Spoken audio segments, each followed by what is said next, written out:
Danau Cinta. Di sini Mbak Nini bertemu dengan sosok jin korin bernama Mia Sulastri. Kisah cinta tragis memakan korban dari sosok Mia Sulastri Mbak Nini temukan di Danau Cinta. Mbak Nini sedikit kewalahan yang mencari jalan menuju Danau Cinta, akhirnya sampai di sini dan Mbak Nini melihat beberapa entitas flashback dari sosok Belanda. Jadi ini tuh di mana ya? Di daerah puncak gitu, di Peti Kopi.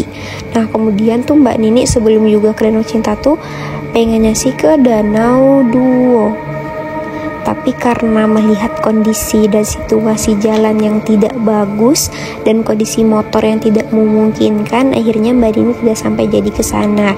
Tapi Mbak Nini akan spill di sini. Yang ada di Danau Cinta itu kan ada sosok Mia Sulastri. Nah sebelumnya kan Mbak Nini sudah mau ke tempat Danau Duo.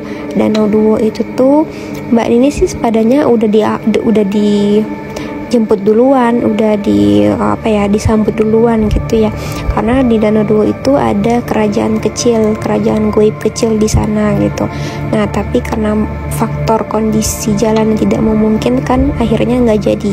Mbak Nini kembali turun walaupun sudah kayak setengah jalan gitu. Nah Mbak Nini itu di sini juga melihat beberapa entitas inyek ya, atau harimau astral gitu yang ada di daerah puncak dekat di Peti Kopi di Kabupaten Kerinci, Jambi.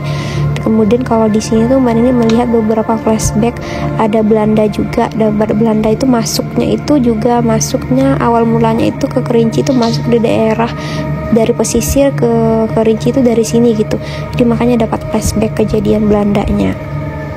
Habis itu setelah berbelit-belit akhirnya kita sampai juga di Danau Cinta.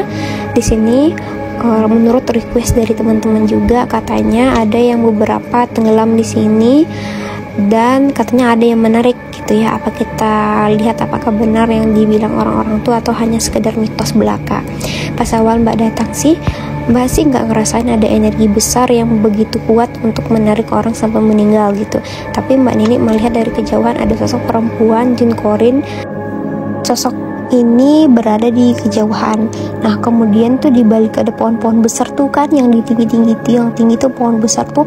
Nah di situ tuh ada sosok tinggi besar hitam, tapi dia bukan sosok yang dominan dan sosok yang negatif.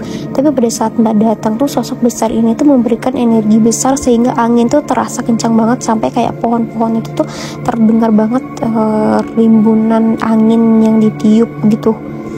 Nah terus ini Mbak ini lagi jalan menuju sosok perempuan ini. Perempuan itu kayak pakai baju kebaya gitu, baju kemben kayak kebaya gitu ya, kayak kemben gitu, kayak orang perempuan zaman dahulu dengan rambut pendek gitu. Rambut pendeknya itu kucal gitu loh. Nah yang Mbak tunjuk itu tuh ada di situ tuh ada sosok tinggi besar. Nah tapi itu sosok tinggi besar ini tuh bukan sosok yang negatif gitu. Dia itu memang asli dari tanah, ada tapi tidak mengganggu yang ada, tapi energinya lumayan besar teman-teman. Jadi kalau misalnya kalian datang ke sini terus kalian misalnya senonoh atau melakukan hal yang tidak diinginkan tuh dia akan marah terus bagi sosok yang tinggi besar ini. Nah terus Mbak Nini di sini tuh nggak ngelihat ada entitas di dasar danau ataupun rawa yang bisa ngebuat narik orang-orang bahkan sampai tenggelam tuh nggak lihat gitu. Hanya melihat ada sosok jin korin gitu yang perempuan, tapi jin korin ini sudah dikuasai oleh dendam, amarah, emosi dan tidak ikhlas, sehingga sudah sedikit terbalut dengan energi negatif. Sudah ditimpa dengan energi negatif, akhirnya berlapislah energi tersebut sehingga melupakan jati diri yang dia sesungguhnya. Dia hanya ingat namanya saja gitu, dan dia hanya ingat kejadian kenapa dia tuh bisa meninggal, dan yang ngebuat dia itu tuh dendam dan amarah dengan kejadian itu sampai saat ini dia masih di sini. Katanya tuh ini Mbak ini udah buka komunikasi. Dia tuh meninggalnya mungkin sekitaran abad ke 17-an gitu ya, masih kayak zaman kerajaan kayak gitulah ya. Nah dia tuh meninggalnya tragis. Dia tuh di kerajaan gitu, tapi tuh dia sebagai kayak pelayan gitu loh, kayak pelayan dayang-dayang gitu. Nah dia itu memadu kasih, suka ya terjalin kasih dengan seorang laki-laki yang ada di kerajaan. Tapi laki-laki ini bukanlah pangeran, tapi tuh dia ibaratnya tuh kayak anak dari menteri gitu. Nah ini perempuannya ya, anak dari menteri gitu. dia suka nih sama si anak dari menteri ini, dan anak menteri ini juga suka sama si Mia ini, sosok Mia ini. Nah, tapi hubungan mereka itu ditentang oleh pihaknya dari si laki-laki ini karena perbedaan dari segi ini ya, tingkat gitu kan, kayak berbeda lah gitu kan. Karena kan dia kan hanya sebagai pelayan, dan laki-laki ini kan jabatannya tinggi sebagai anak dari menteri dari kerajaan gitu. Nah, tiba-tiba suatu masa tuh dia memberikan aku flashback kejadian gitu. Mia ini diusir dari kerajaan, diasingkan, dan diasingkannya itu di sekitaran area sini. Saya dulu kurang paham nih area sekitaran sini tuh apa, tapi aku lihat ada kampung kecil memang gitu kan. Nah, terus sosok ini tuh, si Mia ini juga bilang sebelum dia diusir tuh laki-laki ini tuh sudah nyamperin dia duluan dan memang bilang kalau misalnya nanti ada yang bakal ngusir kamu dan mengasingkan kamu, nanti saya akan jemput kamu ikut saja gitu kan. Akhirnya dia mengiyakan apa yang dibilang si laki-laki ini, dia mengikutinya. Ketika dia setelah dibuang gitu, diasingkan gitu di sebuah desa kecil kayak gitu, semenjak 2 bulan 3 bulan tuh kayak nggak ada yang jemput dia, nggak ada, laki-laki ini nggak ada kabar. Dan akhirnya 3 bulan kemudian tuh dia mendengar kabar kalau misalnya si laki-laki ini tuh sudah menikah dengan anaknya juga dari menteri kerajaan yang lain gitu dijodohin kayak gitu. Nah, dia merasa kalau misalnya dia dihianati, dia merasa kalau misalnya dia sengaja dibuang gitu oleh laki-laki yang dia sangat cintai, dan laki-laki itu pun juga berjanji akan menikahinya, tapi janji itu diingkari.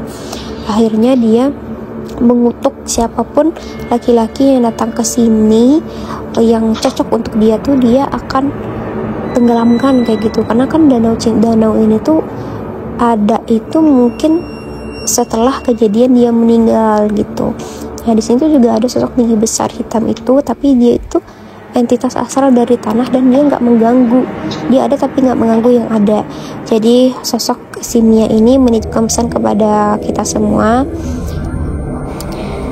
Setiap orang pasti bisa mengutarakan janji, tapi tidak semua orang tuh bisa menepati janji itu. Janji itu adalah hutang, janji itu adalah nyawa. Jika kalian tidak bisa menepatinya, maka jangan mengutarakannya. Saya akan terus mengingat kejadian ini dan akan memegang terus janjinya. Saya akan selalu membuat laki-laki yang mirip dengan laki-laki yang dibilang dari kerajaan ini tuh, jadi setiap laki-laki yang datang ke sini yang hampir sama mirip dengan laki-laki yang ada di kerajaan itu tuh dia akan tenggelamkan. Jadi makanya ada beberapa yang tenggelam di danau ini gitu, dan rata-rata itu adalah laki-laki kurus, lumayan kurus gitu, dan kulitnya sawo mateng dengan alis yang sedikit tebal. Nah, itu adalah ciri-ciri dari laki-laki yang memberikan janji kepada sosok si Mia ini. Sosok si Mia ini mengatakan kepada saya, menitipkan pesan. Mia mengatakan kalau siapapun yang datang ke sini dengan bentuk wajah yang mirip dengan laki-laki yang dia kenal zaman dahulu, dia akan menariknya gitu. Jadi dia akan tenggelamkan gitu.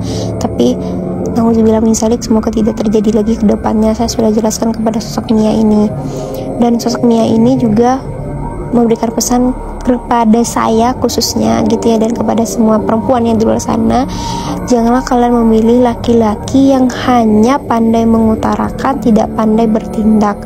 Janji itu adalah hutang, janji itu adalah nyawa. Jadi bagi kalian yang laki-laki, kalau ketika kalian sudah mengutarakan janji, artinya kalian memberikan nyawa kalian kepada yang diberikan janji itu. Apabila kalian tidak tepati, maka nyawa kalian itu kayak dipegang dengan si yang kalian berikan janji itu. Itu ibaratnya tinggal raga kan, kosong, hampa. Seperti itulah janji yang harus ditepati.